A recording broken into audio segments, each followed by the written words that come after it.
அனைவருக்கும் வணக்கம். பிரமிட் ஆன்மீக மன்றங்கள் இயக்கம் சார்பாகவும், குளோபல் புத்தாஸ் தியான பாடசாலை சார்பாகவும் இந்த நிகழ்ச்சிக்கு உங்கள் எல்லோரையும் வரவேற்கின்றேன் ஃப்ரெண்ட்ஸ்.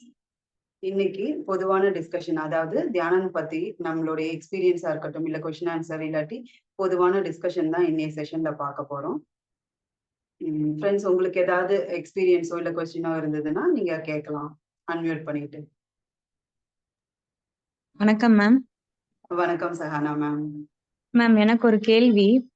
இப்போ கேளுங்க. வாழ்க்கை நோக்கம், அதாவது பர்பஸ் ஆஃப் லைஃப் அப்படின்னு நிறைய பேருக்கு தெரியாம இருக்கும். அப்ப நம்ம என்ன நினைச்சிட்டு இருப்போம்னா, நம்ம சம்பாதிக்கணும், குழந்தைங்களை படிக்க வைக்கணும், வேலைகள் பார்க்கணும், சாப்பிடணும், தூங்கணும், இது வந்து ரெஸ்பான்சிபிலிட்டி அப்படின்னு சொல்லுவோம். ஆனா ஒரு சிலருக்கு வந்து இதுதான் நோக்கம் அப்படின்னு சொல்லி நினைச்சுக்கிட்டு இருப்போம். ஆனா உண்மையாவே இந்த பர்பஸ் ஆஃப் லைஃப் தெரியாதவங்களுக்கு அதை எப்படி தேடி கண்டுபிடிக்கிறது, அது எப்படி தெரிஞ்சுக்கணும் ma'am? Okay ma'am, thank you ma'am. நல்ல கொஸ்டின். அதாவது பர்பஸ் ஆஃப் லைஃப் இது வந்து மெடிடேஷனுக்கு வந்ததுக்கு அப்புறம் தான் எனக்கும் அதுல வந்து ஒரு பெரிய கிளாரிட்டி வந்தது. அதுக்கு முன்னாடி பர்பஸ் ஆஃப் லைஃப் அப்படின்றது எனக்கு வந்து தெரியாது. மெடிடேஷன் வந்ததுக்கு அப்புறமா, நிறைய புக்ஸ் படிச்சதுக்கு அப்புறமா, அதே மாதிரி நிறைய எக்ஸ்பீரியன்ஸ், நிறைய மெடிடேஷன் பண்ற பீப்புளோட எக்ஸ்பீரியன்ஸ் கேட்கறதுக்கு அப்புறம் தான், ஓ! அதாவது முன்னாடிலாம் ஏதாவது ஒரு லட்சியத்த நோக்கி நம்ம போகணும். காலேஜ் படிக்கிறப்ப, ஸ்கூல் படிக்கிறப்ப, ஏதாவது ஒரு லட்சியத்த நோக்கி போகணும் அப்படின்னு சொல்லியிருப்பாங்க. அதுதான் பர்ப்பஸ் அப்படின்ற மாதிரி நான் நெனச்சுட்டு இருந்தேன். ஆனா மெடிடேஷன் வந்ததுக்கு அப்புறம், நெறைய புக்ஸ் படிச்சதுக்கு அப்புறமா தான் தெரியுது, நம்மளுடைய வாழ்க்கையின் நோக்கம் என்னன்னு நாம தெரிஞ்சுக்கணும். அப்படின்னு வரப்ப, இந்த தியானத்துக்கு வரப்பவே நாம ஆன்மா, நம்மள மாதிரி தான் மத்தவங்களும் ஆன்மா அப்படின்னு தெரியறப்ப, எல்லாமே எனக்கு வந்து ஒரு பிரமிப்பா, ஒரு ஆச்சரியமா இருந்தது. அதுக்கப்புறமா தான் அத வந்து உணர ஆரம்பிச்சேன். அதுக்கப்புறமா தான் நம்மளுடைய பர்ப்பஸ்ன்னு ஒரு விஷயம் இருக்குது. அந்த வாழ்க்கையோட நோக்கம் என்னன்னு நாம தெரிஞ்சுக்கிட்டு, அத வந்து சிறப்பா பண்ணணும் அப்படின்ற மாரி தெரிய வந்தது. அந்த வாழ்க்கையோட நோக்கம் என்னன்னா, எல்லாமே, அதாவது நம்ம கடமைகள், பொறுப்புகள் இது எல்லாமே வாழ்க்கையோட நோக்கம். இன்னும் வந்து நாம வந்து மெடிடேஷன் நெறைய பேருக்கு சொல்லி தர்றது சில பேரோட நோக்கமா இருக்கும். அது எப்படி நாம கண்டுபிடிக்கிறது அப்படின்னா, தியானத்துல உட்கார்ந்து நம்ம மெடிடேஷன் பண்றப்போ, நமக்குள்ள நான் என்னுடைய வாழ்க்கையோட நோக்கம் என்ன? நான் வந்து எந்த மாதிரி இருக்கணும்? இன்னும் நான் எத சிறப்பா பண்ணணும்? அப்படின்ற மாரி நம்ம ஒரு தாட் வச்சுட்டு உட்கார்ந்தோம் அப்படின்னா, அது கூடிய சீக்கிரத்துல சில பேருக்கு கொஞ்ச நாள்லே ஆன்சர் தெரிஞ்சிடும். சில பேருக்கு அது ஒரு மாசம் ஆகலாம், இல்ல ஒரு வருஷமே ஆகலாம். அத நோக்கி நாம வந்து எல்லா வேலையும் சிறப்பா நாம வந்து ஒரு ஆத்மார்த்தமா செய்ய செய்ய, நம்மளுடைய வாழ்க்கையோட நோக்கம் என்ன அப்படின்ட்டு நம்ம உணர ஆரம்பிப்போம். சில பேருக்கு வந்து அது தியானம் சொல்லி தர்றதா இருக்கலாம். இன்னும் சில பேருக்கு வந்து நெறைய பிரச்சாரம் பண்ணுவாங்க. இன்னும் சில பேருக்கு வந்து டிரான்ஸ்லேஷன் பண்ணுவாங்க. அதே மாதிரி நெறைய பேருக்கு வந்து புக் எழுதுறதா இருக்கும். இதே மாரி நெறைய நோக்கம் இருக்குது. அவங்களோட எக்ஸ்பீரியன்ஸ் நம்ம கேட்கிறப்ப, இன்னும் நமக்கு வந்து தெளிவா புரிய ஆரம்பிக்கும். அந்த மாதிரி தான் தியானம் பண்ண பண்ண நம்ம வாழ்க்கையோட நோக்கம் என்ன அப்படின்றது நமக்கு தெரிய வரும். அதுக்கப்புறமா எல்லா விஷயத்தையும், அதாவது நம்ம லைஃப்ல வரக்கூடிய பொறுப்புகள நாம சிறப்பா எடுத்து பண்ணுவோம். தியானமும் நம்ம லைஃப்ல ஒன் ஆஃப் த இன்டென்ஷன், அதாவது நோக்கம் தான். அதே மாதிரி எல்லா விஷயத்தையும் சிறப்பா பண்ணணும். அதுவுமே நம்மளுடைய நோக்கம் தான். அதனால எல்லாத்தையும் நம்மளுடைய பொறுப்புகள வந்து கரெக்ட்டா எடுத்து நம்ம பண்றப்ப, நமக்கு வந்து இன்னும் புரிய ஆரம்பிக்கும். எதெல்லாம் நோக்கம். நோக்கம் அப்படின்றப்ப நான் முன்னாடி என்ன நெனச்சுட்டு இருந்தேன் அப்படின்னா, ஒரு விஷயம் தான் அப்படின்னு நெனச்சேன். ஆனா நெறைய விஷயங்கள் இருக்குது. இன்னும் நாம ஃபைன் டியூன் ஆக ஆக, நாம மெடிடேஷன் பண்ணிட்டு நெறைய விஷயம் நாம கத்துக்க கத்துக்க, நம்மளுடைய அந்த ஞானம் வந்து விசாலமாக ஆக, இன்னும் என்னென்ன நோக்கம் இருக்குது, நாம என்னென்ன வந்து நம்ம வாழ்க்கையில சிறப்பா பண்ணணும் அப்படின்றது எல்லாமே புரிய ஆரம்பிக்கும் ma'am. Thank you ma'am. Ma'am, thank you இன்னொரு மேம். கேள்வி. இப்போ சொல்லுங்க. வந்து அசைவ உணவு சாப்பிடக்கூடாது. இப்ப சைவ உணவு தான் நம்ம உடம்புக்கு உகந்த உணவு அப்படின்னு சொல்றோம். இப்ப ஸ்டார்ட்டிங்ல நீங்க அசைவ உணவு பத்தி அந்த விழிப்புணர்வு ஏற்பட்ட பிறகு உடனே அடுத்த சனமே வந்து அத ஸ்டாப் பண்ணிட்டீங்களா? இல்ல அதுக்கு கொஞ்சம் கால அவகாசம் ஏற்பட்டதா மேம்? இப்போ நெறைய பேருக்கு வந்து அசைவத்துல இருந்து சைவம் மாறுறதுக்கு கஷ்டமா இருக்குன்னு அப்படின்னு சொல்றாங்க. உங்களுக்கு அந்த அனுபவம் எப்படி இருந்துச்சு மேம்? Okay ma'am. அதாவது மெடிடேஷனுக்கு வர்றதுக்கு முன்னாடியே வந்து நானு சும்மா அது வந்து ஒரு அவேர்னஸா நான் வந்து நான் வெஜிடேரியன விடல. ஆனா ஏதோ ஒரு அ ஃப்ளோல தானாவே நான் நான் வெஜிடேரியன விட்டுட்டு வெஜிடேரியன் சாப்பிட ஆரம்பிச்சேன். அதுக்கப்புறம் தான் எனக்கு மெடிடேஷன் கிடைச்சது. இது நெறைய பேரோட எக்ஸ்பீரியன்ஸ் எடுத்துக்கிட்டோம் அப்டின்னா, அவங்க மெடிடேஷனுக்கு வந்ததுக்கு அப்புறம் நெறைய பேர் விட்டுருக்காங்க. ஆனா என்னுடைய இதுல வந்து நான் வந்து எங்க வீட்ல ஒருத்தவங்களுக்கு உடம்பு சரியில்ல அப்டின்றதுக்காக சும்மா அதுக்கு முன்னாடி வந்து பக்தியில இருந்ததுனால, அதனால சரி நான்வெஜ் சாப்பிடாத, அவங்களுக்கு உடம்பு சரியாகுற வரைக்கும் நான்வெஜ்ஜ விட்டுட்டு சைவம் சாப்பிடலாம் அப்படின்ற மாதிரி நானு திங்க் பண்ணிட்டு அதே மாதிரி இருந்தேன். அப்படி நான்வெஜ்ல இருந்து வெஜிடேரியன் கன்வெர்ட் ஆகி வெஜிடேரியன் சாப்பிட்டுட்டு இருக்கப்பதான் எனக்கு மெடிடேஷன்ற ஒரு விஷயம் எனக்கு கிடைச்சது. அதுக்கப்புறமா நான் மெடிடேஷன் பண்ண ஆரம்பிக்கிறப்ப நம்ம கரெக்டா அந்த மெடிடேஷனுக்காக தான் இந்த மாதிரி எல்லாம் அந்த அசைவத்துல இருந்து விட்டு சைவமா இருக்கோம் அப்படின்ற அந்த புரிதல் ஏற்பட்டுச்சு. அதுக்கப்புறம் அவங்க வந்து நான் வெஜிடேரியன் ஏன் சாப்பிடக்கூடாது அப்படின்றதுக்கு ரீசன் நிறைய சொன்னாங்க. அதுக்கப்புறமா அந்த ரீசன்லாம் தெரிஞ்சதுக்கு அப்புறம் எனக்கு இன்னும் வந்து அதுல நம்ம கரெக்டா தான் ஃபாலோ பண்றோம். இன்னும் வந்து என்னென்ன விஷயம் ஃபாலோ பண்ண முடியுமோ அது எல்லாமே ஃபாலோ பண்ணணும். வெஜிடேரியனா மாறுனதுக்கு அப்புறம், அதாவது அசைவத்த விட்டுட்டு வெஜிடேரியனா மாறுறதுக்கு வந்து எனக்கு ஈஸியா தான் இருந்தது. அதுல வந்து மெடிடேஷனுடைய பங்கு ரொம்ப அதிகம். மெடிடேஷன் பண்ண பண்ண தேவையில்லாத அந்த தாட்ஸே நம்மள விட்டு போயிடும். அப்ப உணவு பழக்கங்கள் எல்லாமே தேவையில்லாத தூக்கம், தேவையில்லாத எண்ணங்கள், தேவையில்லாத நபர்கள், தேவையில்லாத செயல்கள் இது எல்லாமே விட்டு போயிடுச்சு. அப்புறம் அ சைவம் வெஜிடேரியன் ஃபாலோ பண்ண ஆரம்பிச்சேன். அந்த வெஜிடேரியனையே கூட ஒரு ஆத்ம திருப்தியா, ஒரு நல்லா ஃபாலோ பண்ண முடிஞ்சது. இதுக்கு பிஹைண்ட்ல இருக்க ரீசன் என்னன்னு தெரிஞ்சதுக்கு அப்புறம், இன்னும் அத வந்து எனக்கு புரிஞ்சுக்க வந்து இன்னும் ஈஸியா இருந்தது. அதே மாதிரி கொஞ்ச நாளுக்கு அப்புறம் இந்த சைவம் ஃபாலோ பண்ணிட்டே இருந்தேன். கொஞ்ச நாளுக்கு அப்புறம் வீட்ல இருக்கிறவங்க எல்லார்கிட்டயும் சொல்ல ஆரம்பிச்சேன். அதுக்கப்புறம் என்னுடைய ஃப்ரெண்ட்ஸ் யார்கிட்டலாம் நான் பேசுறேனோ, அப்ப எனக்கு வாய்ப்பு கிடைச்சது அப்படின்னா, கம்பல் பண்ணாத சும்மா ஒரு இன்ஃபர்மேஷனா, ஒரு சஜஷனா, சும்மா ஒரு ஸ்டேட்மென்ட்டா நான் சொல்ல ஆரம்பிச்சேன். அதே மாதிரி இப்ப ஹோட்டல்ஸ் அப்படின்னு போனோம் அப்படின்னா, வெஜிடேரியன் ஹோட்டல் பார்த்து போறது.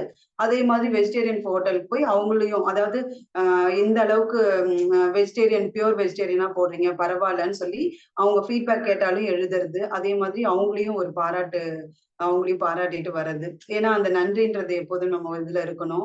இன்னும் வெஜிடேரியனே நெறைய இடத்துல இல்லாத இடமும் இருக்குது. அதனால வெஜிடேரியன் ஹோட்டல் அப்படின்னா, அங்க போயும் நான் வந்து கொஞ்சம் பேசுவேன். முன்னாடிலாம் அந்த ஒரு கூச்சம் இருக்கும், தயக்கம் இருக்கும்.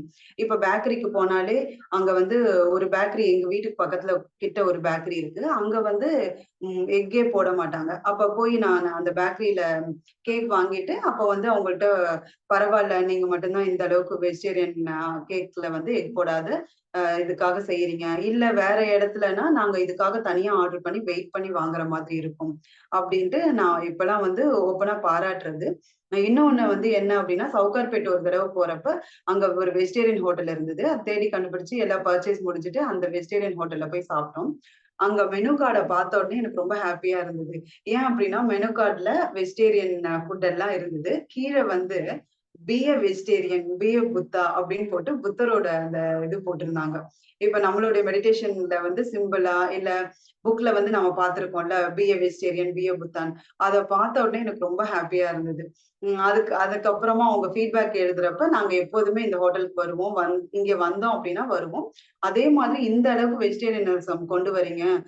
ரொம்ப தேங்க்ஸ் அப்படின்னு சொல்லிட்டு, நான் என்னுடைய சஜஷன் அதுல எழுதிட்டு வந்தேன். அதே மாரி அங்க இருக்கிறவங்கள்ட்டயும், அங்க இருக்கிற மேனேஜர்ட்டயும் நான் சொல்லிட்டு வந்தேன். அப்ப வந்து இதுவே முன்னாடியா இருந்தா எனக்கு ஒரு தயக்கம் இருக்கும். ஹெசிடேஷன். இது பிடிக்கும். வெஜிடேரியன் ஹோட்டலா இருக்கு. இவ்ளோ தூரம் பண்றாங்களே அப்டின்ட்டு அத மனசுலயே வச்சிருப்பேன். ஆனா ஓப்பன் அப்பா அந்த ஓப்பன்னஸோட ஒரு போய் தயக்கத்த விட்டு நான் பேச மாட்டேன். ஆனா அதையும் நான் லேர்ன் பண்ணணுன்றதுக்காக, ஏன்னா ஒரு இவ்ளோ பெரிய ஒரு நல்ல விஷயம் பண்றாங்க. கண்டிப்பா அவங்கள பாராட்டணும் அப்டின்றதுக்காக இது எல்லாமே நான் செய்ய ஆரம்பிச்சேன். இது எப்படின்னா, அசைவத்துல இருந்து வெஜிடேரியன் மாறுறதுக்கு வந்து தியானம் வந்து கண்டிப்பா தியானம் பண்ண பண்ண அது ரொம்ப ஈஸியா இருக்கும். ஏன்னா, அது பிஹைண்ட்ல இருக்கிற ரீசன நாம கேட்டோம் அப்படின்னா, இவ்ளோ நாள் நாம வந்து இந்த மாதிரியான விஷயங்கள் தேவையில்லாத விஷயங்கள் எல்லாம் பண்ணிட்டு இருக்கோம். அதனால நம்மளுடைய அ பேட் கர்மா தான் இன்கிரீஸ் ஆயிருக்கு அப்படின்னு நமக்கு தெரிய ஆரம்பிக்கும். அதனால அசைவத்துல இருந்து சைவமா மாறுறது தான் நல்லது அப்படின்ற அந்த எண்ணம் நமக்கு வர ஆரம்பிச்சிடும். அதுக்கப்புறம் மெடிடேஷன் பண்ண பண்ண நெறைய நல்ல புத்தகங்கள் படிக்க படிக்க அதே மாரி மத்தவங்களுடைய அனுபவம் கேட்க கேட்க என்ன ஆகும் அப்படின்னா, நம்ம ஈஸியா வெஜிடேரியனிசம் ஃபாலோ பண்ண ஆரம்பிச்சுருவோம். அதுதான் நமக்கான சிறந்த உணவு. அதுதான் நமக்கான உணவே அப்படின்ற அந்த விஷயமும் புரிய ஆரம்பிச்சுரும் மேம். Thank you ma'am. நீங்க மட்டும் ஃபாலோ பண்ணாது, அந்த ஹோட்டல்லயும் போய் ஒரு அப்ரிஷியேட் பண்ணிட்டு வர்றது ரொம்ப நல்ல விஷயம் மேம். ஏன்னா எல்லாருக்கும் பாராட்டுற மனசு வராது. அது போய் பண்றது அவங்களுக்குமே ஒரு என்கரேஜ்மென்ட்டா இருக்கும் ma'am. Thank you ma'am. Okay ma'am. Thank you sir. Friends உங்களோட வெஜிடேரியனிசம் இல்ல மெடிடேஷன் எக்ஸ்பீரியன்ஸ் இருந்தாலும் ஷேர் பண்ணிக்கலாம் ஃப்ரெண்ட்ஸ். மேடம். Hello madam. சொல்லுங்க மேம். மேடம் எனக்கு ஒரு டவுட்டுங்க மேடம். சொல்லுங்க மேம். இப்ப ஆள் மனசுல கொஞ்சம் பயந்துட்டேங்க மேடம். நானும் 10 இயர்ஸா தியானம் பண்ணிட்டே தான் இருக்கேன். ஆனா இந்த ஓ குரூப்ல வந்து லேட்டா தான் ஃபர்ஸ்ட் ஜாயின் பண்ணியிருந்தேங்க மேடம். அப்புறம் டைம் இல்லைன்னு விட்டுட்டேன். ஓ ஆழ்மனம் அதாவது என்னோட குழந்தை 10 வயசுங்க மேடம். அவன் தூங்கிட்டு இருக்கிறப்ப எந்திரிச்சு கத்துனான். நானும் தியானம் பண்ணிட்டே தான் இருக்கேன். எனக்கு எல்லாமே தெரியுது. அவன் பயந்துட்டா அப்படின்னு சொல்லிட்டு. தெரியாம ஹீல் பண்ணிட்டேங்க மேடம். அவன் எனர்ஜி எனக்கு பாஸ் ஆயிருச்சாட்ருக்கு. நானும் தூங்கிட்டு இருக்கிறப்ப கத்துனால ஆள் மனசு பயந்துருச்சாட்ருக்கு. படபடன்னு எனக்கு அப்படியே ஆழ்மனம் பயந்தனால இருக்கு. ஆனா தியானம் பண்ணிருங்க மேடம். தியானம் பண்றப்ப அந்த படபடப்பு இல்லைங்க மேடம். தியானம் ஓகே பண்ணிட்டு நார்மலா இருக்கிறப்ப தியானம் பண்றப்ப அந்த படபடப்பு இல்லைங்க மேடம். தியானம் பண்ணிட்டு நார்மலா இருக்கிறப்ப இப்ப படபடன்னு அடிச்சுட்டே இருக்குங்க மேடம். ஆழ் மனசு பயந்துடுச்சு. தியானம் பண்றப்ப ரிலீஃபா இருக்குங்க மேடம். அதுக்கு விட்டுட்டோம்னா படபடன்னு இருக்கு. நைட் தூக்கம் வரதில்ல. நேத்து தாங்க மேடம் கோமதி மேடம்ட்ட கேட்டேங்க மேடம். இது மாரி கலந்துட்டு கேளுங்க. அவிங்க ஒரு சொல்யூஷன் குடுப்பாங்க. நீங்க ஏன் இவ்வளோ நாள் விட்டீங்கன்னு என்ட்ட கொஸ்டின் ரைஸ் பண்ணாங்க. சரி அவிங்க சாயந்தரம் சொன்னதுலருந்து எனக்கு கொஞ்சம் தெளிவு கிடைச்சுச்சு. கொஞ்சம் ஞானம் கிடைச்ச மாரி இருந்துச்சு. நைட் வந்து ரிலாக்ஸா தூங்குன மாரி இருந்துச்சுங்க மேடம். அதே சொல்யூஷன் கொஞ்சம் சொல்லுங்க மேடம். Okay ma'am. மேம் இந்த பயம், படபடப்பு ஒரு நிமிஷம் மேம். உங்கள மியூட்ல வச்சுக்கிறேன் நானு. எக்கோ ஆகுதுங்க மேம் உங்களுக்கு. கௌரி மேம் நீங்க மியூட்ல வச்சுருங்க. பேசுறப்போ அன்மியூட் பண்ணிட்டு பேசுங்க மேம். ஓகே. மேம் நீங்க கேட்ட மாதிரி அந்த பயம், படபடப்பு அது இப்ப என்னோட எக்ஸ்பீரியன்ஸ் எடுத்துக்கிட்டேன் அப்டின்னா, நான் ஸ்டார்ட்டிங்ல அதாவது மெடிடேஷன் அப்டின்ட்டு வரதுக்கு முன்னாடி, நான் ஒரு நாள் மதியம் வீட்ல படுத்து தூங்கிட்டு இருந்தேன். அப்ப வந்து எனக்கு கன்டினியூஸா நான் ரொட்டேட் ஆயிட்டே இருக்கிறேன். ஏதோ எங்கேயோ போகுறேன், ரொட்டேட் ஆகுற மாதிரி. என்னால அந்த இயல்பான அந்த அந்த நிலைக்கு அந்த வீட்ல நான் படுத்திருக்க அந்த நிலைக்கு என்னால வர முடியாத மாதிரி ஒரு எக்ஸ்பீரியன்ஸ் வந்துச்சு. நீங்க இப்ப சொன்ன மாதிரி அதே படபடப்பு, பயம் இது எல்லாமே. அதாவது எங்கேயோ போறேன். ஆனா திரும்ப வந்து கத்துறேன், சத்தம் போடுறேன், பயந்துக்கிறேன். திரும்ப அந்த ரூம்ல இயல்பு நிலைக்கு வர்றதுக்கு ட்ரை பண்றேன். ஆனா வர முடியல. அது வந்ததுக்கு அப்புறமா தான் நான் வந்து எனக்கு ஏதாவது ஒரு மாரல் சப்போர்ட் கிடைச்சா நல்லா இருக்கும். அப்படின்ற மாரி ரொம்ப அதனாலேயே மதியானம் தூங்காத உட்கார்ந்தே இருப்பேன். இல்லாட்டி டிவி பார்த்துட்டு அந்த மாதிரி. ஏன்னா அப்ப வந்து எனக்கு மெடிடேஷன் என்ன, புக் ரீடிங்லாம் ஹேபிட் இல்ல. மெடிடேஷன்னா என்னன்னு தெரியாது. யார்கிட்டயும் அந்த அளவுக்கு பேச மாட்டேன். எனக்கான வேலை என்னவோ அத செஞ்சுட்டு இப்ப குதிரைக்கு எப்படி லாடம் கட்டியிருப்பாங்க. அந்த அந்த வேலைய மட்டும் செஞ்சுட்டு அப்படியே ஒரு ரோபோட்டிக்கா தான் இருப்பேன். அதுக்கப்புறமா அந்த பயம் வந்ததுக்கு அப்புறமா என்ன ஆச்சு அப்டின்னா, எனக்கு ஏதாவது ஒரு மாரல் சப்போர்ட் இருந்தா நல்லா இருக்கும்ன்ட்டு எனக்குள்ள ஒரு தாட் இருந்தது. அதுக்கப்புறம் தான் ஒரு ஒரு 15, 16 டேஸ்க்குள்ள பக்கத்துல கோமதி குடி வந்தாங்க. அம் அ கோமதி நந்தகோபால் அவங்க குடி வந்தாங்க. அது அவங்க மூலியமா, அவங்க அம்மா மூலியமா தான் ஜெயலட்சுமி அம்மா மூலியமா தான் நான் தியானத்துக்கு வந்தேன். அப்ப உடனேவும் கேட்கல. நான் சும்மா ஜெனரலா மெடிடேஷன் பத்தி கேட்டிருந்தேன். அதுக்கப்புறமா இந்த தியானம் பண்ணா பயம் எல்லாம் நம்மள விட்டு போயிடும். தேவையில்லாத நாம எதையாவது நெனச்சுட்டு பயந்துட்டு இருப்போம். அது எல்லாமே சரியாகும்னு சொன்னாங்க. நான் அதுக்கப்புறமா மெடிடேஷன் பண்ணதுக்கு அப்புறம், இப்ப எங்க விட்டாலுமே தனியா படுத்துக்குவேன், போகுவேன், வருவேன். அந்த பயம்ன்றது இல்லவே இல்ல. அத வந்து என்னால உணர முடியுது. நான் அப்ப என்ன பண்ணேன் அப்டின்னா, அந்த பயத்துல இருந்து வெளியில வர்றதுக்கு மெடிடேஷன் நெறைய நேரம் பண்ணேன். அதே மாதிரி எனக்குள்ளவே ஏன் இந்த மாதிரி நான் பயப்படுறேன்? இதுக்கு பிஹைண்ட்ல இருக்க காரணம் என்ன? அப்டின்றத நான் அந்த கொஸ்டின் கேட்டுட்டு, அதுக்கப்புறம் திரும்ப ஒரு தடவ கேட்டுட்டு, திரும்ப மெடிடேஷன் கன்டினியூஸா பண்ணிட்டே இருப்பேன். அதுக்கான விடையும் எனக்கு வரும். நான் நான் பண்ணது எல்லாமே மெடிடேஷன் பண்ணேன். அதே மாதிரி புக் படிக்க ஆரம்பிச்சேன். நெறைய ஸ்பிரிச்சுவல் புக்ஸ் வாங்கி வச்சுட்டு, கோமதி பக்கத்து வீட்லயே இருந்ததுனால, எனக்கு அவங்க நெறைய புக்ஸ் குடுத்தாங்க. அந்த புக்ஸ் படிக்க ஆரம்பிச்சேன். அதே மாதிரி பத்ரிஜியோட ஒரு நாளைக்கு அட்லீஸ்ட் ஒரு வீடியோவாவது நான் கேட்டுடணும். அப்ப எல்லாம் 2011 அந்த டைம்லலாம் நெறைய வீடியோஸ் இல்ல பத்ரிஜிது. செலக்டிவா ஒரு 10 வீடியோ அந்த மாதிரி தான் இருக்கும். அந்த வீடியோவே நான் திரும்ப ஒரு நாளைக்கு 1ன்னு சொல்லிட்டு ஃபுல்லும் கேட்பேன். அதே மாதிரி பத்ரிஜி அந்த வீடியோல பேசுனது எல்லாமே ஹிண்ட்ஸ் எடுத்து வப்பேன். நான் எதுக்கு எடுத்தேன், செஷன் எடுக்க போறேன் அப்டின்ட்டு எதுவுமே அப்ப இல்ல. ஏன்னா 2011ல இந்த மாதிரி அப்ப Zoom அது எதுவுமே இல்ல. ஆனா இருந்தாலும் பரவாயில்லன்னு ஹிண்ட்ஸ் எடுத்து வச்சேன். இந்த 3மே பண்ண என்ன ஆச்சு, நான் ரொம்ப பிஸி ஆயிட்டேன். நான் பயப்பட்டேன்ட்டு அதாவது நான் பயத்தால தான் மெடிடேஷனுக்கு வந்தேன். நான் இந்த அளவுக்கு பயப்பட்டேன் அப்டின்னு அந்த விஷயத்தையே மறந்து போகுற அளவுக்கு நான் வந்து மெடிடேஷன்ல ஈடுபடுறதும், புக் படிக்கிறதுல ஒரு நாளைக்கு இவ்ளோ பேஜஸாவது படிக்கணும் அப்டின்ட்டு அதுலயும் ஈடுபட்டேன். அதே மாதிரி ஒரு எக்ஸ்பீரியன்ஸ் அப்ப வந்து பிரமிட் மாஸ்டர், நம்ம மெடிடேஷன் மாஸ்டர் இப்ப YouTube இருக்கிற மாதிரி எக்ஸ்பீரியன்ஸ்லாம் நெறைய பேருது இருக்காது. பத்ரிஜிது மட்டும் நெறைய அதுவுமே கொஞ்சம் வீடியோஸ் தான் இருக்கும். ஒரு 10 வீடியோ அப்டின்ட்டு. அதையே திரும்ப திரும்ப 10 நாளைக்கு 10 வீடியோ கேட்டு, திரும்ப ஃபர்ஸ்ட் வீடியோ அந்த மாதிரி கேட்டு ஹிண்ட்ஸ் எடுக்க ஆரம்பிச்சேன். இது 3ம் பண்ணிட்டு, அதே மாரி வீட்டு வேலையும் எல்லாமே ஏன்னா நம்ம வந்து மிடில் பாத்ல இருக்கணும். ஃபர்ஸ்ட் இந்த வீட்டு ஒர்க் எல்லாம் முடிச்சுட்டு தான் நான் அடுத்ததுக்கு மத்த இதுக்கெல்லாம் போவேன். அப்படின்னு நான் பண்ணிட்டு இருக்கப்ப நான் பயப்பட்டேன் இந்த மாதிரி அப்படின்ற அந்த விஷயத்தையே கம்ப்ளீட்டா மறந்துட்டேன். அப்புறம் கொஞ்ச நாள் கழிச்சுதான், ஆமா நம்ம பயப்பட்டோம்ல, இந்த மாதிரிலாம் இருந்தது இல்ல, இப்ப அந்த விஷயத்தையே மறந்துட்டனே. அப்ப என்னுடைய லைஃப்ல வந்து ஒரு சின்ன கோடா பயம் இருந்தது. அத வந்து நான் ஸ்டார்ட்டிங்ல மெடிடேஷனுக்கு வர்றதுக்கு முன்னாடி அது பெரிய கோடா, அதாவது பெரிய விஷயமா பயம், ஐயோ! இப்படி பயமா இருக்கே அப்படின்னு நெனச்சேன். ஆனா அந்த பயம்ன்றது பக்கத்திலேயே தியானம், இந்த மாரி புத்தகம் வாசிக்கிறது, இந்த மாதிரி மத்தவங்களுடைய அனுபவம் கேட்கறது அப்படின்ற அந்த பெரிய விஷயம். அந்த பெரிய விஷயம் வந்ததுக்கு அப்புறம் நான் பிஸி ஆகி இந்த பயம்ன்ற அந்த ஒரு சின்ன புள்ளியையே நான் மறந்துட்டேன். அது போக போக மறையவும் ஆரம்பிச்சிருச்சு.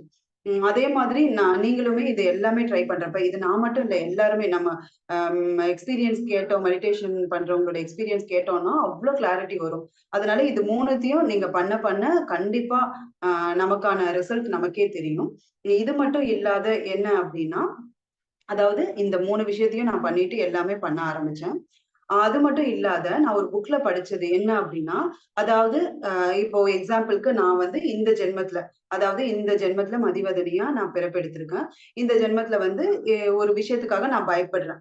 ஆ ஒரு விஷயத்துக்காக நான் பயப்படுறேன். அந்த பயம் ஏன் இருக்குன்னு நான் மெடிடேஷனுக்கு வந்துட்டேன். இந்த மாரி நீங்க எல்லாரும் எனக்கு கைட் பண்றீங்க.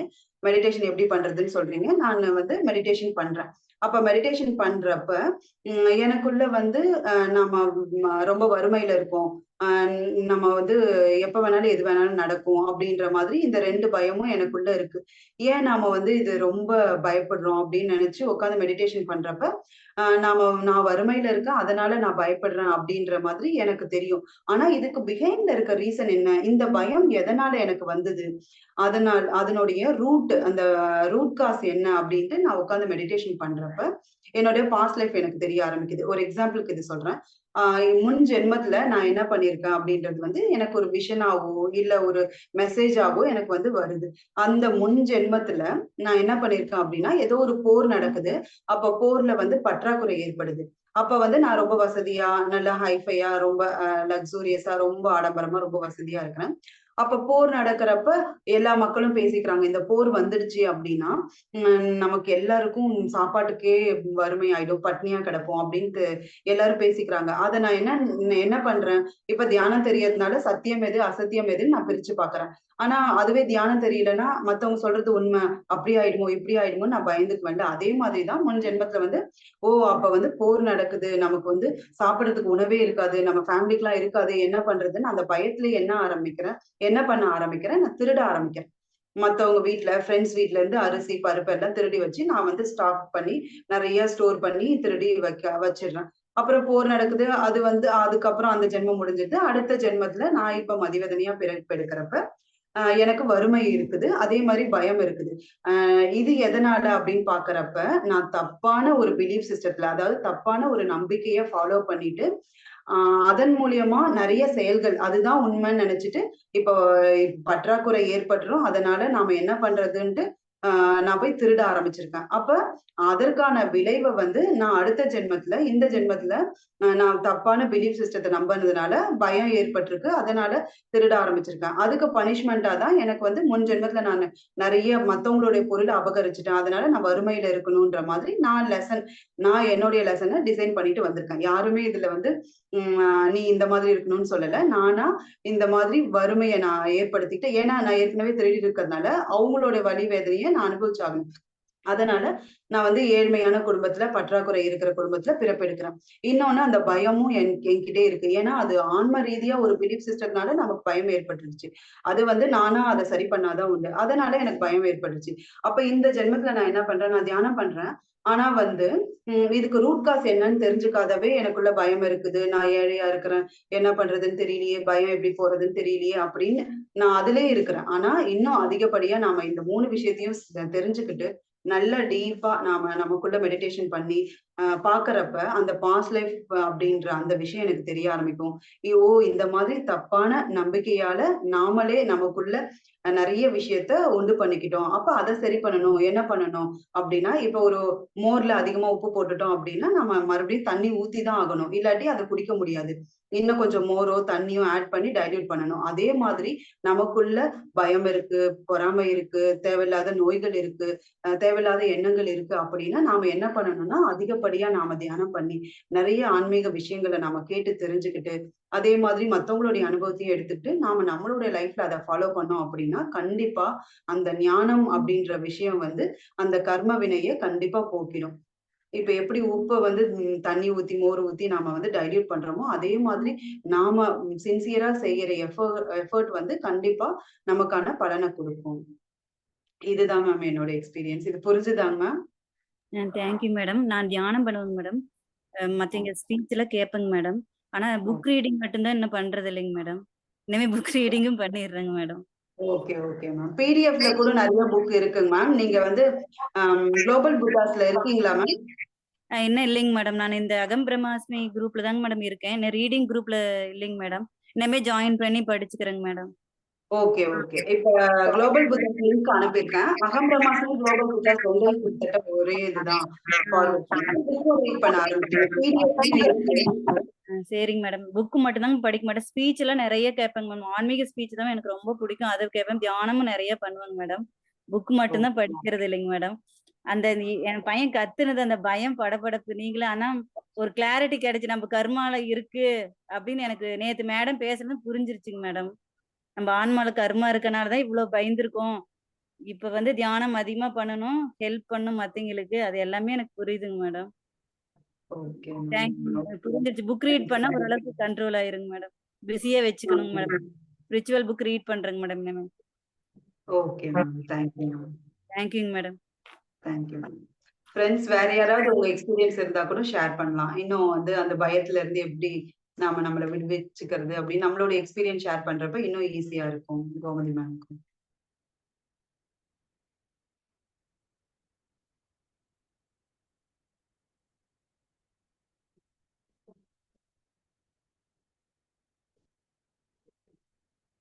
Okay ma'am. மேம் நான் சொல்றேன் மேம். என்னோட அனுபவம் வந்து சொல்லுங்க பங்கஜம் மேம். நான் இந்த வணக்கம் எல்லாருக்கும்.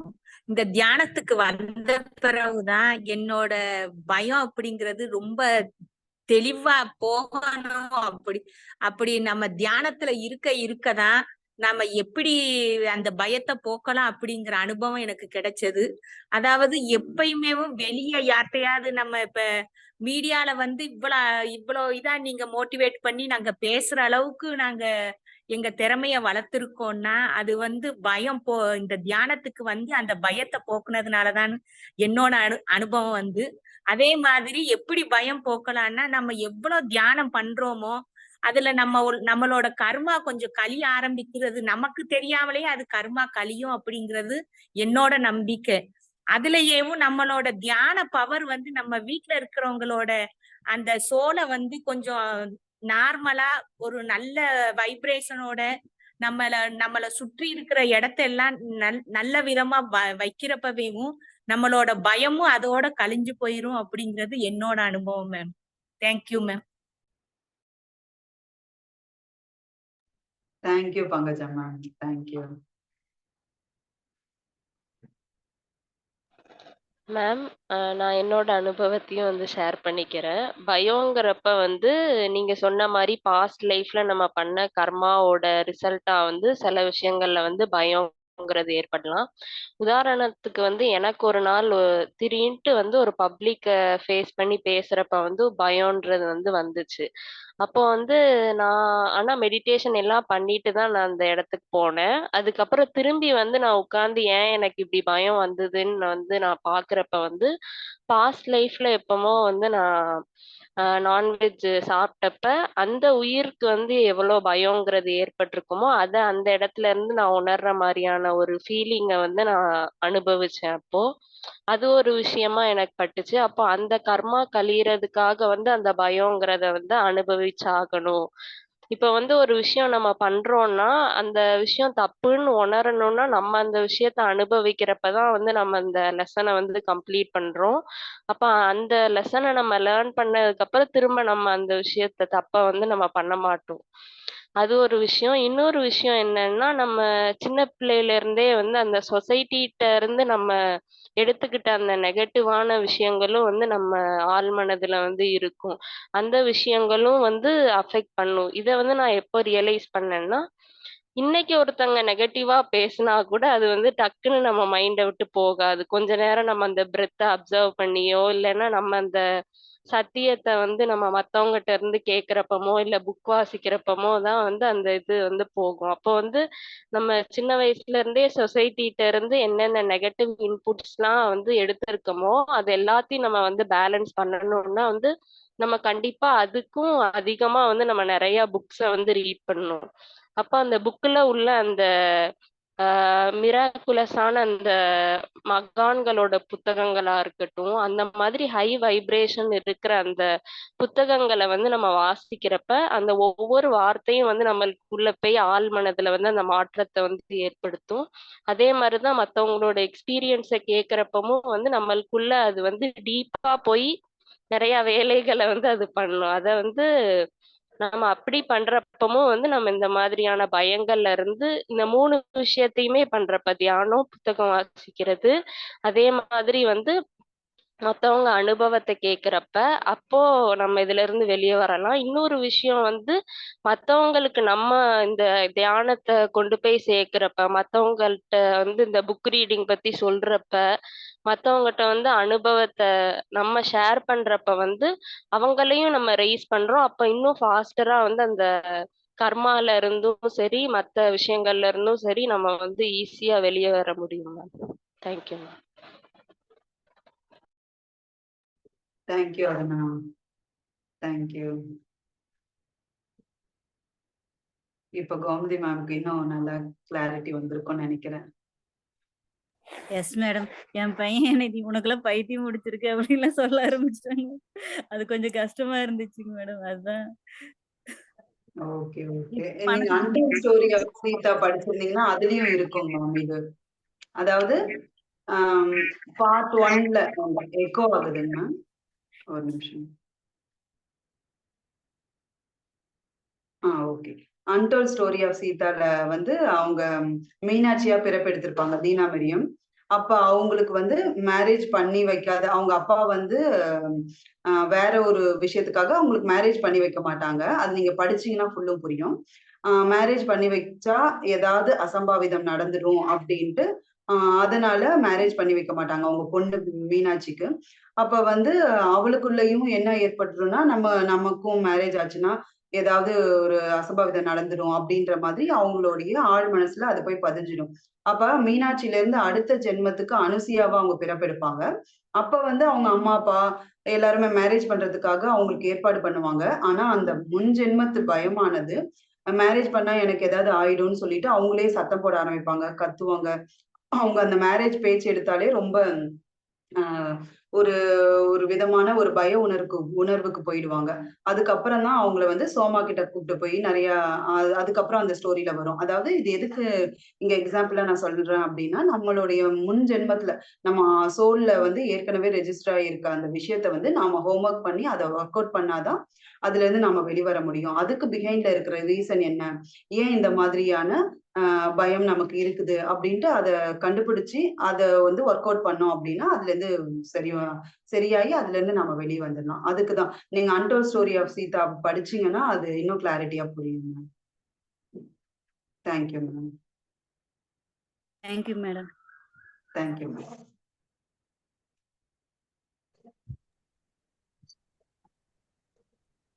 வணக்கம் மாஸ்டர். வணக்கம் மேம். உங்க எல்லாருடைய அனுபவ பகிர்வும் எனக்குள்ள நல்ல கிளாரிட்டி கொடுத்துச்சு. பயம்ன்றது கர்மாவால தான் வருது அப்படின்ற அந்த ஒரு புரிதல் எனக்கு கிடைச்சது. நீங்க சொன்ன மாதிரி நான் இந்த செக்ஷன் இதை அட்டன் பண்றதுக்கு முன்னாடி எனக்கு ரொம்ப ஒரு பயம் இருந்துகிட்டே இருந்துச்சு. இது அட்டன் பண்ணதுக்கு அப்புறம் ஓரளவு நான் கொஞ்சம் நல்லா தெளிவா ஆயிட்டேன். அந்த பயம் போயிடுச்சு. இந்த மே மந்த் பாத்தீங்கன்னா குழந்தைங்களோட ஒரு 10 குழந்தைங்களோட ஒரு திருவிழா டைம்ல ஸ்பெண்ட் பண்றதுக்கு எனக்கு ஒரு வாய்ப்பு கிடைச்சிச்சு. அந்த டைம்ல எல்லாரோட உட்காந்து தியானம் பண்ணோம் பாருங்க. அந்த குழந்தைங்கலாம் இப்ப எனக்கு கால் பண்ணி எப்ப தியானம் பண்ணலாம்னு சொல்லுங்கன்றாங்க. அந்த மாதிரி எனக்கு தியானம்னா எப்படி பண்ணணும்ன்ற கூட தெரியாது. எனக்கு இந்த செக்ஷனுக்கு வந்ததுக்கப்புறம் கோமதி மேடமோட அறிமுகத்தினாலதான் எனக்கு இந்த செக்ஷனுக்குள்ள நான் வந்தேன். உங்க எல்லாரோடையும் நான் டிராவல் பண்ணி தியானம் பண்ற அந்த ஒரு இதை நான் கத்துக்கிட்டேன். அந்த பயம் வந்து இன்னும் கொஞ்சம் இருக்குது. அது எதனால இருக்குது அப்படின்னா அந்த கர்மாவால தான் இருக்கும் போல. தயக்கம். இப்ப நான் இவ்வளவு நாள் இந்த செக்ஷனுக்குள்ள அதிகம் பேசினதே இல்லை. அதுக்கு காரணம் இதுதானோ அப்படின்றது இன்னைக்குதான் எனக்கு தெளிவு கிடைச்சிச்சு மேடம். நன்றிங்க madam. Thank you Jayarani ma'am. Thank you, share பண்ணதுக்கு ரொம்ப நன்றி மேம். கூடிய சீக்கிரத்திலேயே உங்களுடைய செஷனும் நம்ம குளோபல் புத்தாஸ்ல வரும்னு நினைக்கிறேன். நீங்க ரெடி ஆயிட்டு சொல்லுங்க. நிச்சயமாங்க மேடம், கண்டிப்பா. Okay ma'am. தேங்க்யூ. நீங்க எத்தனை வருஷமா தியானம் பண்றீங்க மேம்? உங்களுக்கு தியானம் பண்ணதுக்கு அப்புறமா உங்களுடைய லைஃப்ல நடந்த விஷயங்கள் எல்லாம் எங்க கூட ஷேர் பண்ணுங்க மேம். ஜெயராணி மேம். இப்பதாங்க மேடம், இது ஒரு 5ல இருந்து 6 மாசம் இந்த செக்ஷனுக்குள்ள வந்ததுக்கு அப்புறம் தாங்க மேடம் நான் தியானம் பண்ண ஆரம்பிச்சேன். அதாவது அதுக்கு முன்னாடி நான் வந்து எனக்கு எந்த ஒரு விஷயம் முடிவெடுக்கணும்னாலும் ஒரு கன்ஃபியூஸ் மைண்டாவே இருப்பேன். அது இப்ப வந்து நான் எந்த முடிவெடுக்கணும்னாலும் ஒரு நிமிஷம் உட்கார்ந்து மூச்சை கவனிச்சுட்டு நல்ல ஒரு தெளிவான முடிவு எடுக்க முடியுது. அது எல்லாத்துக்கும் காரணம் இந்த குளோபல் புத்தாஸ் டீம் தான் காரணம் மேடம். அதுக்கு இந்த நேரத்துல நான் நன்றி சொல்ல கடமைப்பட்டிருக்கேன். Thank you ma'am. Thank you Jayarani. Okay madam. Okay ma'am. Thank you. நன்றி. Okay.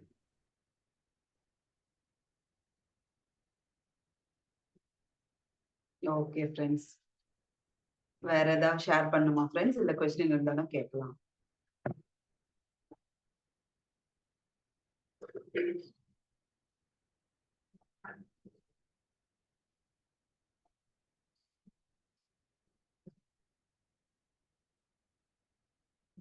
Okay friends. Ma'am, emotional இன்டெலிஜென்ஸ்னால உங்க லைஃப்ல வந்து என்னென்ன பெனிஃபிட்ஸ் இருக்கு அப்படின்றத வந்து ஷேர் பண்ணிக்கோங்க. அதை எப்படி நான் வளர்த்திக்கிறதுங்கிறதுக்கும் உங்ககிட்ட ஏதாவது எக்ஸாம்பிள்ஸ் இல்லைன்னா சஜஷன்ஸ் இருந்தா சொல்ல முடியுமா மேம்? கேக்குதுங்களா பேசுறது? நடுவுல ஒரு கால் வந்துச்சு, சாரி. எமோஷனல் இன்டெலிஜென்ஸ் பத்தி கேட்டீங்க அருணா. அதுக்கப்புறம் என்ன சொன்னீங்க? அதை டெவலப் பண்ணிக்கிறதுக்கு சஜஷன்ஸ் சின்னதா நம்ம இம்ப்ளிமெண்ட் பண்ணுவோம்ல, அது எந்த மாதிரியான இம்ப்ளிமெண்ட் பண்ணலான்ட்டு உங்ககிட்ட ஏதாவது எக்ஸாம்பிள்ஸ் இருந்தா நீங்க சொல்லுங்க. Okay okay Aruna.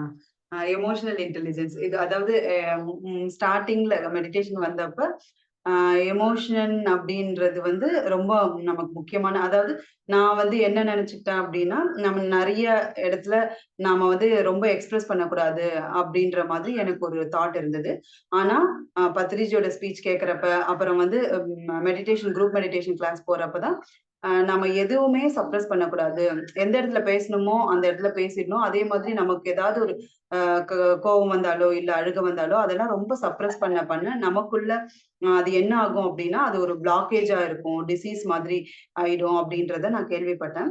அப்ப எப்படி எமோஷனலா நம்ம எப்படி நான் என்ன எப்படி ஹேண்டில் பண்ணிக்கிறது அப்படின்ட்டு எனக்கு முதல் தெரியல. எமோஷனலா நான் என்ன எப்படி ஹேண்டில் பண்றது? ஏன்னா நான் என்ன ஹேண்டில் பண்ண முடிஞ்சாதான் அடுத்தது வந்து நான் ஒரு சூழ்நிலையா இருந்தாலும் ஒரு ஃபேமிலியா இருந்தாலும் ஹேண்டில் பண்ண முடியும் அப்படின்றது எனக்குள்ள இருந்தது. அதுக்கப்புறம் எமோஷனல் இன்டெலிஜென்ஸ் அப்படின்ற அந்த 2 புக்கும் படிச்சோம். அதே மாதிரி குளோபல் புத்தாஸ் செஷன்லயும் நிறைய விஷயம் நம்ம எமோஷனல்ல எப்படி ஹேண்டில் பண்றதுன்ற விஷயத்த நிறைய டிப்ஸ் நிறைய விஷயங்கள் எல்லாருமே சொன்னீங்க. நீங்களும் சரி கோமதி எல்லாருமே நம்ம ஷேர் பண்ணோம். அதுக்கப்புறம் தான் எனக்கு அதுல ஒரு கிளாரிட்டி வந்தது. அதே மாதிரி மெசேஜஸ் ஃப்ரம் பாட்டி மாஸ்டர்ஸ் புக் படிச்சதுக்கு அப்புறமும் இன்னும் கிளாரிட்டி வந்துருச்சு.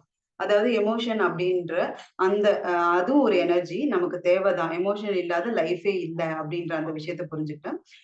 நமக்குள்ள இருக்கிற எமோஷனுக்கு நாம இம்பார்ட்டன்ஸ் கொடுக்கணும். எந்த மாதிரியான எமோஷன் எனக்குள்ள இருக்குதுன்னு நான் ஐடென்டிஃபை பண்ணணும். அதை வந்து கரெக்டா நான் யூஸ் பண்ணிக்கணும். அதுவுமே எனர்ஜி தான், எல்லாமே எனர்ஜி தான் அப்படின்றத புரிஞ்சுக்கிட்டேன். அப்ப வந்து ஒரு இடத்துல போய் நான் பேசுறப்ப நான் வந்து உணர்ச்சி வசப்படுறேன்னா, எனக்கு வந்து ஒரு விஷயம் நமக்கு சாதகமாவே எல்லா சூழ்நிலையும் இருக்காது.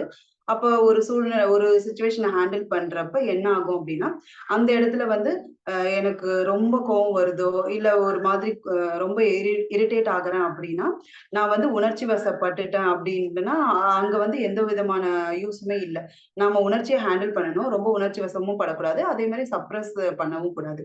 அப்ப நான் வந்து அந்த சூழ்நிலையை புரிஞ்சுக்கிறேன். நான் வந்து என்ன ஹேண்டில் பண்ண பழகிக்கிறேன். அப்ப உணர்ச்சி வசம் ரொம்ப கோவம் வந்து சத்தம் போடுற அளவுக்கு வரப்ப, நான் மூச்ச கவனிக்கிறப்ப, ரொம்ப உணர்ச்சி வசப்படல. அதுக்காக நான் பேசாத மௌனமாவும் இல்லாத, சப்ரஸும் பண்ணிக்காத, ரொம்ப உணர்ச்சி வசமும் படாத, அப்ப மூச்ச கவனிக்கிறப்ப நான் நிதானிக்கிறேன். 1 நிமிஷம் 1 ஆர் 2 மினிட்ஸ் வந்து டைம் எடுத்துக்கிட்டு, நான் நிதானிச்சுட்டு, அதுக்கப்புறமா என்ன தேவ? எந்த மாதிரி நம்ம இப்ப பேசுனா அந்த வேலை நடக்கும் அப்டின்றத தெரிஞ்சுக்கிட்டு, அதுக்கப்புறம் பேச ஆரம்பிக்கிறேன். அப்ப இது வந்து நான் கொஞ்ச நாளா ஃபாலோ பண்ணிட்டு இருக்கேன். இப்ப ஒரு 3, 4 மந்த்தா இத வந்து நான் நல்லாவே ஃபாலோ பண்றேன். அதாவது உணர்ச்சி வசப்படவும் கூடாது. அதே மாரி சப்ரஸ் பண்ணி வச்சுக்கவும் கூடாது. அப்டின்ற அந்த விஷயத்த நான் கிளியரா புரிஞ்சுகிட்டு, எந்த மாதிரியான வேர்ட்ஸ யூஸ் பண்ணணும். அந்த வார்த்தைகள்ன்றது வந்து ரொம்ப முக்கியம். அந்த டோனும் சொல்ற அந்த மாடுலேஷனும் முக்கியம். அப்ப எந்த மாதிரியான விஷயங்கள் நான் சொல்லி ஏன்னா நம்மளுடைய வேலை நடக்கணும். அதே மாதிரி அம் நம்ம சில நேரத்துல நம்ம ஃபேமிலின்னு வரப்ப, நம்ம சில இடத்துல பேசிதான் ஆகணும். அப்ப பேசுறப்ப எந்த மாதிரியா பேசணும் அப்டின்ட்டு, இது எல்லாமே இந்த எமோஷனல் இன்டெலிஜென்ஸ் புக் படிக்கவும், அதே மாதிரி அத வந்து பிராக்டிகலா எடுத்துக்கிட்டு என்னுடைய லைஃப்ல, என்னுடைய ஃபேமிலி சிச்சுவேஷன்ல, அத ஸ்கூல் போற இடத்துல, எல்லா இடத்துலயும் அத ஹேண்டில் பண்ணி, அத வந்து அப்ளை பண்றப்ப தான் நெறைய விஷயம் புரிஞ்சுது. இப்போ ஃபார் எக்ஸாம்பிள்க்கு ஒரு ஆட்டோலயே நான் போறேன். ஆட்டோ வந்து அ இப்ப ரேபிடோ புக் பண்ணிட்டு ஆட்டோ வருது. ஆட்டோல நான் இங்கருந்து ஒரு இடத்துக்கு போய் ஆகணும். அங்க கரெக்ட் டைமுக்கு போகணும். அதே மாதிரி ஆட்டோ ஏற்கனவே அவங்க கூப்ட்டு வந்ததே லேட் ஆயிடுச்சு. அப்புறம் இன்னும் அமௌண்ட் அதிகமா கேட்டாங்க. அந்த ஏற்கனவே காட்டும் இல்லீங்களா? அத விட இன்னும் அதிகமா அமௌண்ட் கேட்டாங்க. அப்ப வந்து இந்த புக்கோட ஞாபகம் தான் வந்தது. எமோஷனல் இன்டெலிஜென்ஸ் அந்த புக் படிச்சது ஞாபகம் வந்தது. அப்ப வந்து அதிகமா இருக்கேன்னு தெரியுது. ஆனா அந்த இடத்துல நான் வந்து இவ்ளோ அதிகமா கேட்கிறீங்க, லேட்டாவும் வந்துட்டீங்க அப்படின்னு சத்தம் போட்டோ, கத்திட்டு இருந்தாலோ அது வந்து வேலைக்கு ஆகாது. நம்ம போக வேண்டிய இடத்துக்கு கரெக்ட்டான டைம்ல ரீச் ஆகணும். அத கரெக்ட்டா நம்ம இது பண்ணிக்கலாம்னு சொல்லிட்டு எதுவுமே இது பண்ணாத நம்ம போயாச்சு. இதுவே இன்னொரு விஷயம் நான் நான் சப்போஸ் அந்த இடத்துல சத்தம் போட்டிருந்தேன் அப்படின்னா, அவங்க வந்து ஸ்லோவா போலாம். இல்ல வேணுன்னே வேற ரூட் வழியா போலாம். இல்லாட்டி இன்னும் கொஞ்சம் லேட் பண்ற மாதிரி. ஏன்னா அவங்க கோவமா இருக்கிறப்ப அத எப்படியாவது எக்ஸ்பிரஸ் பண்ணி கோவத்த வந்து அவங்க காமிப்பாங்க. அப்ப அந்த மாதிரி பண்றதுனால நஷ்டம் என்ன? லேட் ஆகுறது எனக்கு தான். நஷ்டம் எனக்கு தான். அதனால அந்த சூழ்நிலைய புரிஞ்சுக்கிட்டேன். கண்டிப்பா கோவம் வரும் தான். ஆனா வந்து அத எப்படி சொல்லணும் அப்டின்ட்டு மைல்டா சொல்லிட்டு, இல்லாட்டி அடுத்த தடவ வந்து அந்த இது புக் பண்ணாத, வேற மாதிரி நாம இன்னும் ஸ்மார்ட்டா எப்படி போகணும் அப்டின்றத நான் லேர்ன் பண்ணிக்கிட்டேன். இது வந்து ரியல் டைம்ல ஆட்டோல நான் போன எக்ஸ்பீரியன்ஸ் தான் 1 மந்த்க்கு முன்னாடி. போயி அதுல வந்து நெறைய எக்ஸ்பீரியன்ஸ் கெயின் பண்ணிக்கிட்டேன். அப்ப நாம வந்து எமோஷனலா நமக்கு கண்டிப்பா கோவம் வரும். சில டைம்ல ரியாக்ட் பண்ண தோணும். ஆனா நம்ம மூச்ச கவனிச்சு ரியாக்ட் பண்ணா அதுல நஷ்டம் நமக்கு தான் அப்டின்ட்டு நம்ம ரெஸ்பான்ஸ் பண்ண ஆரம்பிக்கலாம். அப்டின்ற மாதிரி. ஏன்னா வீடு இப்ப ஹஸ்பண்ட் அண்ட் ஒய்ஃப் குழந்தைங்க அப்டின்னா, நாம நம்மளுடைய ஃபுல் இத எக்ஸ்பிரஸ் பண்ணலாம். நம்ம குளோஸ் ஃப்ரெண்ட் அப்டின்னா, கொஞ்சம் எல்லாமே எக்ஸ்பிரஸ் பண்ணலாம். அது வந்து நமக்கு ஃபுல் ஃப்ரீடம் இருக்கு. ஆனா ஒரு பப்ளிக்கான இடத்துல அப்டின்றப்ப தான், அங்க தான் வந்து நமக்கு நெறைய சோதனையா வரும். அப்ப அந்த இடத்துல நாம எப்படி வேர்ட்ஸ யூஸ் பண்ணணும்? நாம வந்து ரொம்ப உணர்ச்சி வசப்படக்கூடாது. இன்னும் ஆஃபீஸ்ல வொர்க் பண்ற நெறைய பேர் எக்ஸ்பீரியன்ஸ் கேட்டோம் அப்டின்னா, அவங்க உணர்ச்சி வசப்பட்டுட்டாங்க அப்டின்னா, அவங்க என்னதான் சூப்பரா பெர்ஃபார்ம் பண்ணாலும், நெறைய வொர்க் பண்ணி, நெறைய ஒரு கிளையண்ட்லாம் மீட் பண்ணி, நெறைய எல்லாமே பண்ணாலுமே, அவங்க உணர்ச்சி வசப்பட்டு என்னைக்காவது கத்திருப்பாங்க. இல்ல அடிக்கடி இந்த மாதிரி சத்தம் போட்டாங்க அப்டின்னா, அவங்கள வந்து அவங்க டீம் மீட்டிங் அப்பலாம் அவங்கள பத்தி கண்டிப்பா ரீட் பண்ணியிருப்பாங்க. இவரு இவ்ளோ டேலண்டா இருந்தாலுமே, ஆனா உணர்ச்சி வசப்பட்டுறாரு. அவரு வந்து ஒரு பேலன்ஸ்டு நிலையில இல்ல. சப்போஸ் இவர நாம வந்து அடுத்த லெவலுக்கு ப்ரமோட் பண்ணோம் அப்டின்னா, கண்டிப்பா ஏதாவது ஒரு பிரச்சனையாயி நமக்கு வர லாபமும் நமக்கு வந்து ஸ்டாப் ஆயிடும் அப்டின்ற மாதிரியும் இருக்குது. அதனால இந்த உணர்ச்சிகள் அப்டின்றத வந்து நம்ம பார்த்து ரொம்ப கரெக்ட்டா ஹேண்டில் பண்ணணும். அத வந்து ஹேண்டில் பண்றதுக்கு நாம வந்து ட்ரெய்னிங் எடுத்துக்கணும். நம்ம மெடிடேஷன் பண்ணி, நம்மளுடைய உணர்வுகள நாம வந்து ரீட் பண்ணி, அத நமக்குள்ள ஹோம் ஒர்க் பண்ணி, அ நாம நம்மள ஹேண்டில் பண்ணிட்டோம் அப்டின்னா, வெளியில எல்லாரையும் ஹேண்டில் பண்றதோ, இல்ல ஒரு சூழ்நிலைய ஹேண்டில் பண்றதோ அதெல்லாம் ஈஸி தான். நாம நம்மள ஹேண்டில் பண்ண பழகிக்கணும். இதுதான் வந்து எமோஷனல் இன்டெலிஜென்ஸ்ல புக்ல இருந்து நான் லேர்ன் பண்ணிக்கிட்டேன். அதே மாதிரி மெடிடேஷன் பண்றது மூலியமாவும், அதே மாதிரி நிறைய நம்மளுடைய பிஎஸ்எஸ்எம் ரெக்கமெண்ட் பண்ண புக்லயும் எமோஷன்ஸ் பத்தி நான் தெரிஞ்சுக்கிட்டு இதெல்லாம் அப்ளை பண்றப்பதான் எப்படி ஹேண்டில் பண்றது அப்படின்ற அந்த புத்தியை வந்து நான் யூஸ் பண்ண ஆரம்பிச்சேன். இதுதான் ஃப்ரெண்ட்ஸ் என்னோட experience. Thank you ma'am. Okay, thank you Aruna.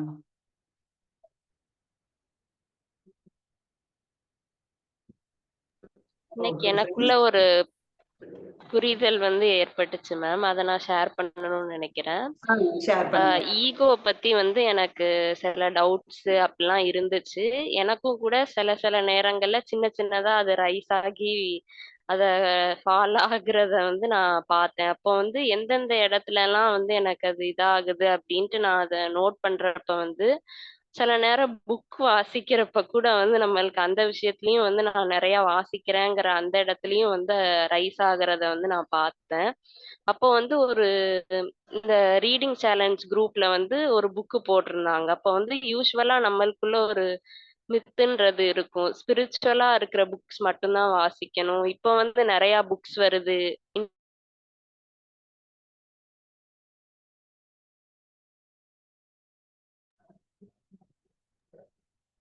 Ma'am நான் பேசுறது கேக்குதா?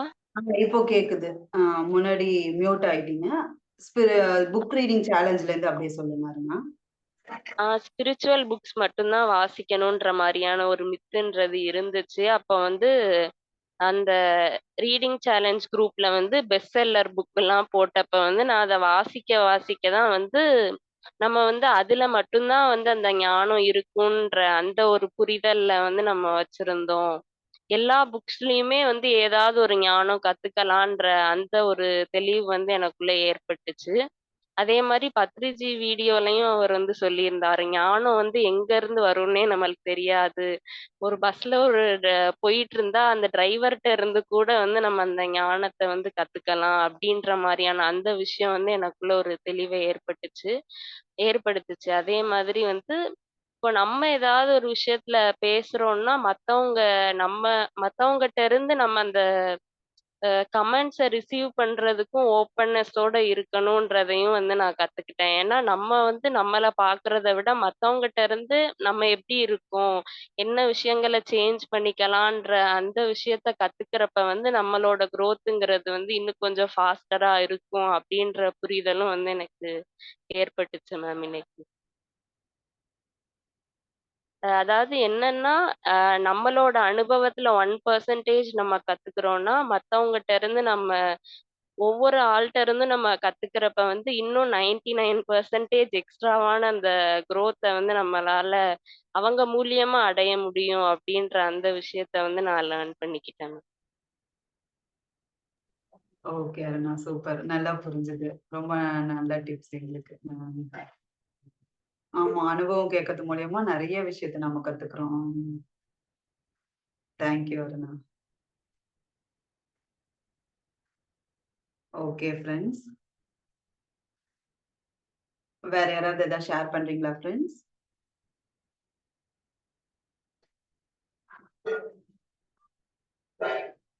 ஓகே ஃப்ரெண்ட்ஸ், இவ்வளவு நேரம் பொறுமையா கேட்ட எல்லாருக்குமே ரொம்ப நன்றி. Thank you friends.